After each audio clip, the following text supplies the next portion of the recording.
Hello and welcome back to another episode of Critical Reactions with your host, Bryan. We're going to kick off a new theme this week as we typically do on Mondays, this one being unexpected timbres. It's those sounds that show up in the middle of songs that you just weren't expecting. Maybe you're listening to a heavy metal track and out of nowhere an ocarina shows up.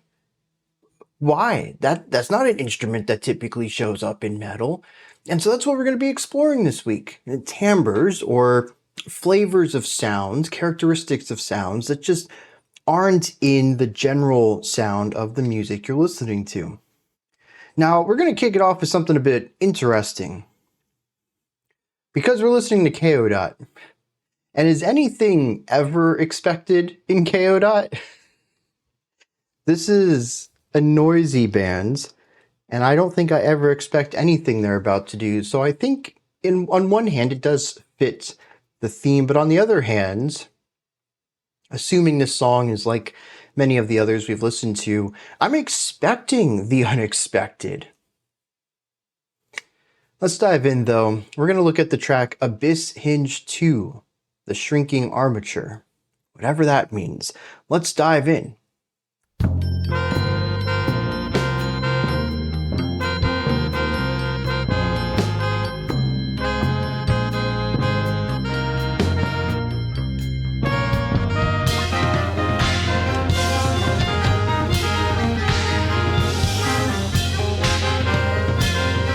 We're 20 seconds in. I'm already overwhelmed.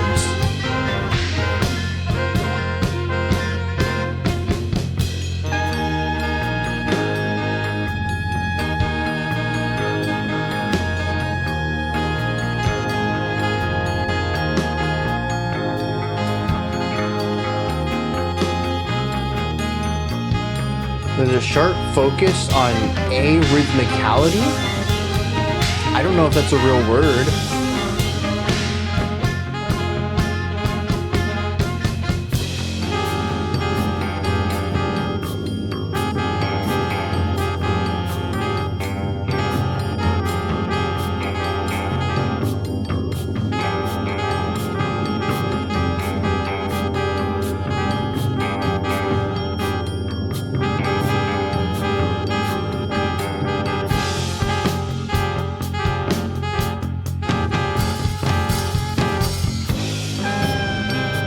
It's rather impressive that so many instruments can be off the beat in the exact same phrase.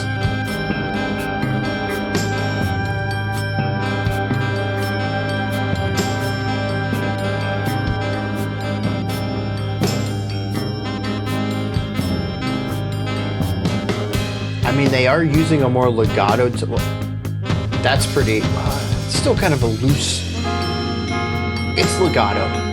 So there is a looseness of attack that helps uncover up minor discrepancies, but it's still very close that all three of these instruments can be doing this odd polyrhythm completely or 95% in sync.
It is interesting when they kind of focus back in a little bit. It's almost like the vision begins to get blurry, and it tries to create a focused image again, but it's still not quite completely in focus, but it is more discernible than where we were. Those moments, I think, are quite evocative, like this right here. Quite a bit more focused than where we were. And the stereo image begins to separate again. The focal point drifts out.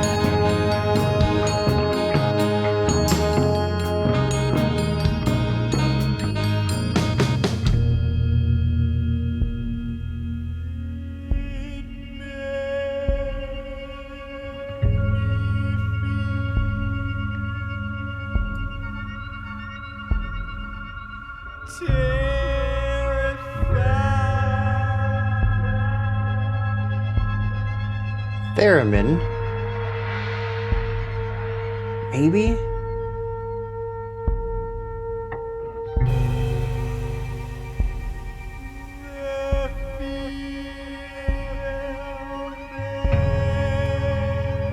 Very uncomfortable sounds. Honestly, I don't know what instruments they are.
Almost sounds like vibrating glass.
Okay, the start and stop thing's kind of cool. Kind of.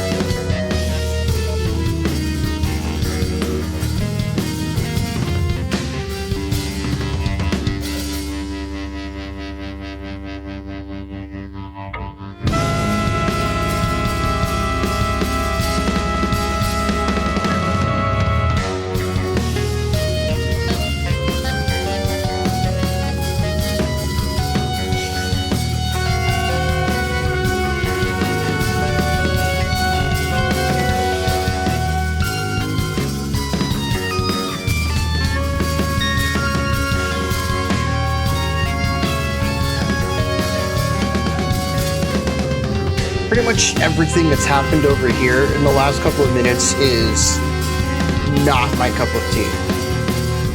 In the slightest. This whole middle point, so much discomfort.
That's a fun little hocket right there.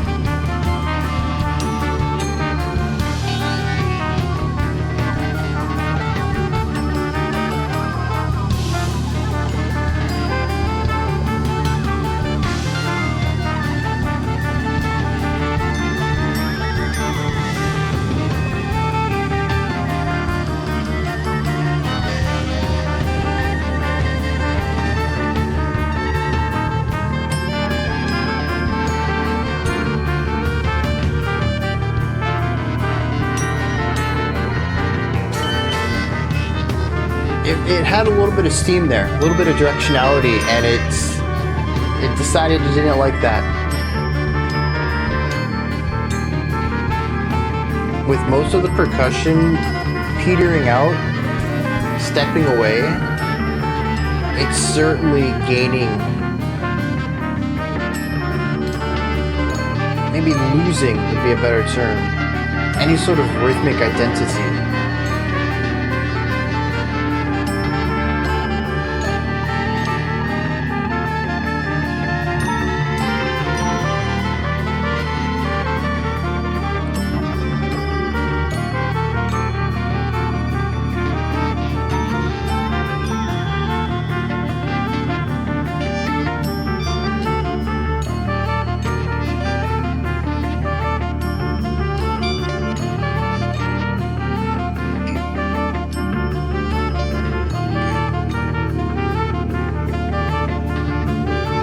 This is some very fun hocket going on here though.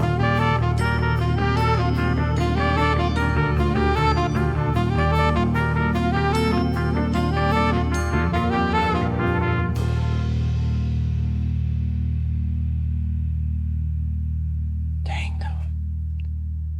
That's a tough listen. That's one of those acquired tastes right there. You got to build into that. The thing is I don't think I've acquired enough of a taste for this. I might not ever get to that point, honestly. This is very avant-garde.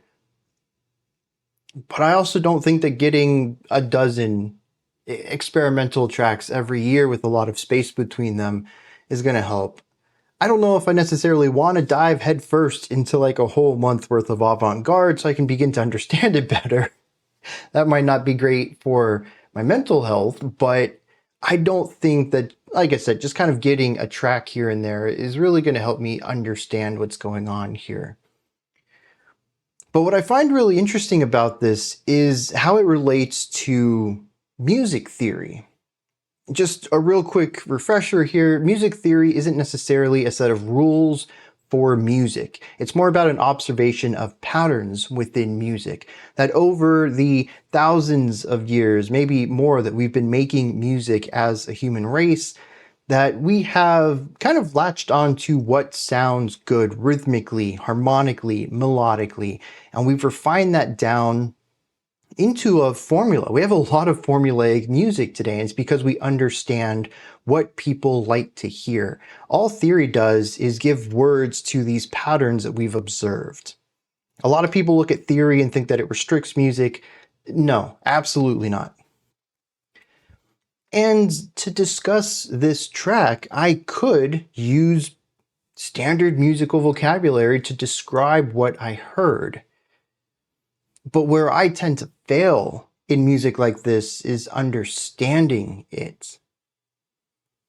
I don't get this. I don't know what it's trying to tell me, because this is where the schism lies. Music theory I can use to talk about the hockets, the polyrhythms, the harmonic structure in here, the use of dissonance. I can use all these musical terms. I can understand how the song is built up, but I don't understand what it's saying. And this is the division between theory helping inform me that when I hear this chord progression, it means melancholy or joy. When I hear this specific timbre, it is warm, and that means earthiness or rootedness or, whatever other feeling you can get out of a warmer tone. Because music from forever ago has been using these ideas to represent these concepts.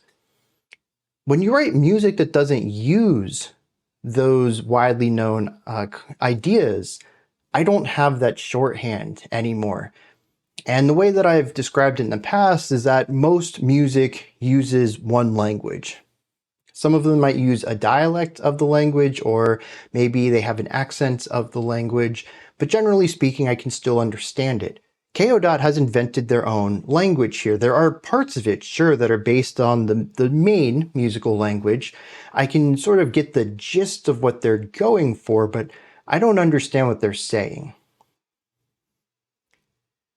And so to get what Kayo Dot is trying to explore with this, I would need to learn their language. I would need to deep dive into Kayo Dot as a language. I would need to listen to more of their music and maybe watch interviews and find out what they're trying to say with their music, so I can use their interviews or descriptions of their music as a sort of Rosetta Stone to understand their music. Well, when they did this, they said it represented that. Okay, well, I can extrapolate that to this other song, stuff like that. I don't get this track though, and it makes it really difficult for me to talk about from a deeper analytical level besides the surface level, musical technical knowledge here. I will say, though, there is something really interesting about this track in that it just sounds weird in the nicest way. I think in the most complimentary way I can use that term, because sonically, pretty much everything in here is acoustic. Am I wrong? We do have some electronic instruments. I heard some synths, maybe. I think I heard a theremin. These are not acoustic instruments, but they are manually played instruments. It's not like somebody programmed something and hit the space bar and then we got this sound. There is a keyboard playing the synth tones. There is a thereminist. What do you call a performer of the theremin? Like a trumpeter? Theremin. No, that doesn't work either. Anyways, there's someone playing the theremin, assuming there is a theremin in here. For a lot of reasons, this song ends up sounding very natural to my ears, very earthly, if you will. Compositionally, though, it is incredibly foreign, almost alien. There was certainly a couple of parts in this track that I just thought to myself, if NASA said, hey, we got a signal from, a galaxy over, and it's from 60 years ago, it took a long time to get to us, and it's these sounds, I'd been like, yeah, dude, that kind of checks out. The timbres are interesting. I would not expect them to have trumpets on this other planet, but musically, there's just not a lot in here that feels traditionally human in what we typically use to express ourselves sonically. A very strong alien component to this. And I couldn't shake this feeling.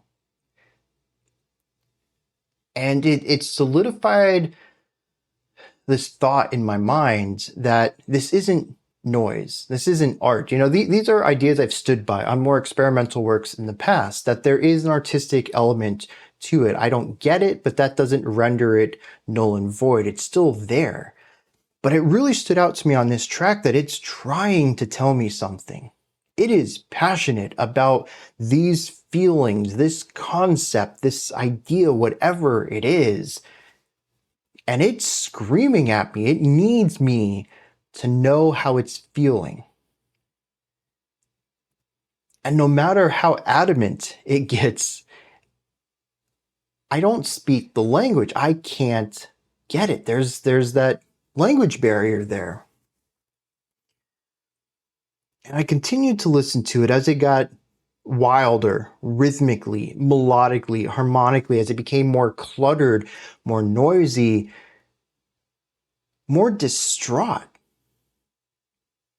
That I felt this urgency for a passage of knowledge. This song didn't just want me to connect with it, it needed me to connect with it. And unfortunately, I couldn't. And as it became more distressed, more distraught about this, it got wilder. Like a person really needing help and a language barrier stopping them from getting that help they need, and they become more panicked, more stressed. Their body language becomes wider and larger and louder. Their voice becomes more distressed. The music does this too. There's a point towards the 9-minute mark when the song just becomes sounds I don't like. It is the most uncomfortable atmosphere, but it is incredibly distressing. That's the journey I went on. Trying to help someone when we don't speak a single word of a shared language. And the stress that comes from both sides, me really wanting to know what they're saying so that I can get them the help they need, and them needing someone to help them, maybe even in a time-sensitive situation, and wasting time in this language issue.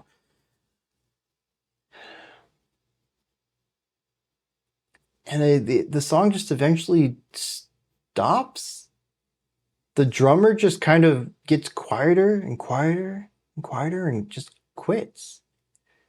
All we're left with is a music, a cacophony of sounds with no heartbeat behind it. If you asked me what the time signature was of the final 40 seconds of this song, I don't know that I could tell you what it is. I got a loose alternating 8 and 9 kind of idea while the drums were present, but when they left, there is no heartbeat to this track. There is no core rhythmic cadence. The song became defeated and eventually gave up. At least that's what I feel out of it. It's my experience of it with a language barrier. Maybe that's not what they're trying to say at all with their music, but that is what I felt through it.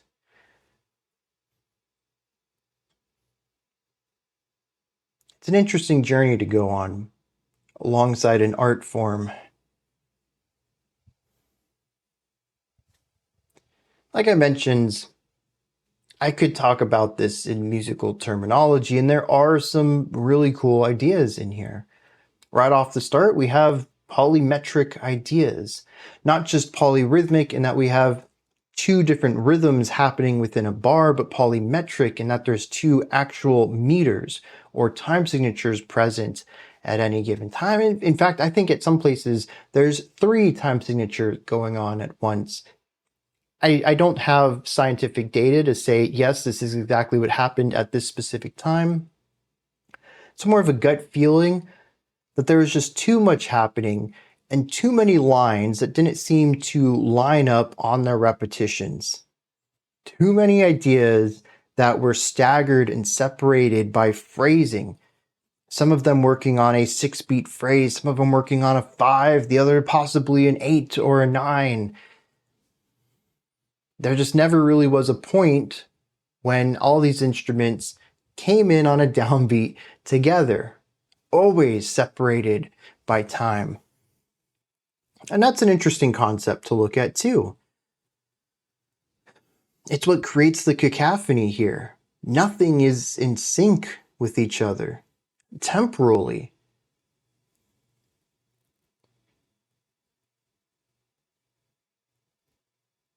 On another track, I might attempt to infer something about this song. Maybe it is attempting to showcase something that is separated, that should be unified, but isn't. Something so large and also ephemeral, something that we can grasp but that isn't concrete. The sheer concept of time itself, separating concepts, separating unity.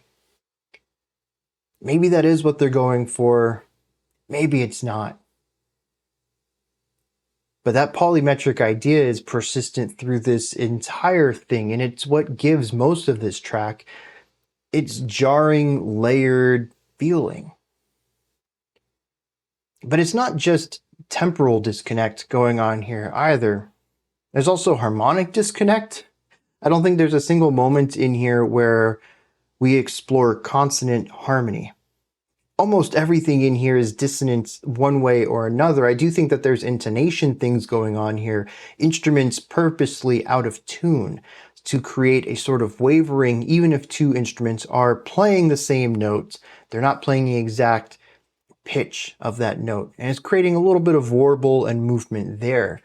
We see this quite frequently with the brass instruments that maybe they're an octave apart, maybe they actually land on the same exact note, but it's just not a stable sound on that note. But there's infinitely more dissonance in here. Multiple notes being played at the same time where the sound waves just don't gel well together. Creates a clashing sound. The pitches are unstable when played together in this way. This is all over the place. It gives a lot of the song a bit of a gnarly, tense feeling. This comes, to me at least, from a more traditional view of dissonance and consonance. Some people who listen to experimental music like this more often may find that this is more peaceful or soothing to them. I found everything about this to be extremely distressing. And as we got further into the track, as I mentioned, it became more and more dissonant, focusing more on these unstable chords than it was previously. But also melodically, there is a schism here, and part of that is going to lead into that rhythmic component. But none of these melodies really gel well either. Most of the time it feels like they're all just kind of doing their own thing. 3 or 4 lines that just they happen to be playing at this moment together. No acknowledgement of the others, and for all I know, they all came from different songs. In fact, that is what it sounds like to me at times, is 2 and sometimes even 3 tracks being spliced together, illusions of one song being played over the bones of another.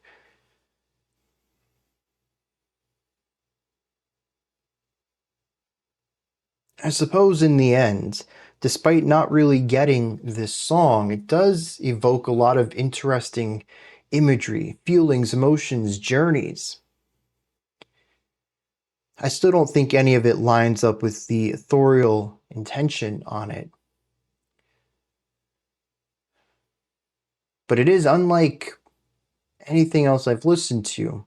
even when it comes to avant-garde, noisy stuff out there, experimental sounds in general, I don't always have a lot to say walking away from them, and yet I have a full 20 minutes right here talking about the ways it made me felt and the journeys it took me on.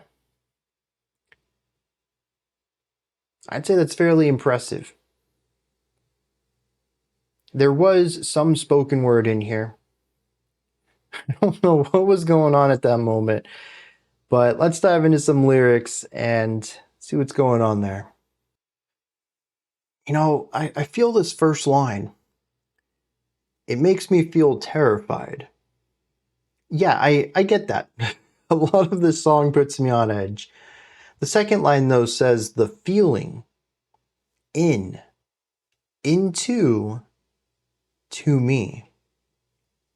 I think this is really interesting because of the use of commas. Now, I don't remember full sentences really being stated in the song itself. I remember there being like 2 syllables and then a large gap and then like 1 syllable and then a large gap. Made it really difficult to follow what the vocalist was saying there. But the idea of splitting into, in and to is really interesting. But it's not even that the feeling into me, which I think is the core sentence here. It says the feeling in, into, to me. It states something really interesting about a feeling starting from within, but also being without. Something that moves into the interior while also already being there. It's a culmination of the inside and the outside simultaneously, where they are one and the same already, but two separate, becoming one. And I know this sounds confusing, and the visual I go to is like, imagine a circle, and inside is blue, and outside is blue. And then having a fear of the outside blue going to the inside blue. Visually, nothing changes. I'm assuming both of these hues are identical, and yet something has changed. There is now more blue inside the circle. Just try to get that. I know it doesn't really make a lot of sense, but there's also, I think, a distinct lack of blue now outside of the circle. And this idea of, I don't know, it feels, again, it's alien, but I'm kind of getting it, right? It's a very evocative line. The idea of being terrified of that, it makes me feel terrified. The final line of this is all of my I, just the letter I, all of myself. But it's not myself. They could have easily went with that word, but they said all of my I. And I think that to me stands out a little bit more. Myself is all of me. That's kind of casual. But when you put I this way, and it's particularly in quotations, there's something special about this I. To me, it represents identity, which is technically the same as me or myself, but is functionally different. I feel that word differently than me. There is something that is within, that is without. It is being absorbed within, and that terrifies me because it is all of me, all of who I am. It immediately evokes the ideas of nature and nurture, primarily if there's any characteristics that are both found in the upbringing and the genetics of a person, so that it might be even more supported within themselves of who they become, a core identity component of them, and the fear of it becoming a supercharged characteristic of themselves. I don't know if that's necessarily what they're going for, and the title Abyss Hinge 2 gives me zero, absolutely no help in that regard. But I do find this fear of something kind of indescribable to be quite palpable. And I suppose the music is that way too. I don't get the music. The literal language of the song fails me, and yet I still feel what it's doing. Much like the lyrics, I don't think I'm anywhere near their intent, but it still took me somewhere. And that's something that Kayo Dot does better than most other experimental or avant-garde bands out there, where sometimes I just walk away saying, I don't get it. And here, I don't get it. True, still, but I kind of do. Something bleeds through. Something doesn't need language to get. Something is just universally understood by these eclectic noises. And there's real strength in that. Amazing art. These are my thoughts. Abyss Hinge 2 from Kayo Dot. What did you think of this? Did anything stand out to you? Is there something you'd like to add on to what I said, or maybe correct me on? Do you have your own take on this track? Does it make you feel a certain way? Do you get it? Let me know. Put all of that, as well as anything else you'd like to add, into the comment section below.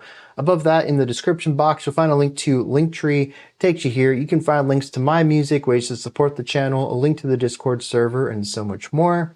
Above that, if you could, like, subscribe, and ring the bell. I greatly appreciate all three of those. That wraps it up for today. I'll be back tomorrow, though, 5 p.m. Eastern Standard Time, 10 p.m. UTC as usual. Until next time, remember to be critical, not cynical, of the music you listen to, and have a fantastic morning, afternoon, or evening, whenever you choose to watch my videos.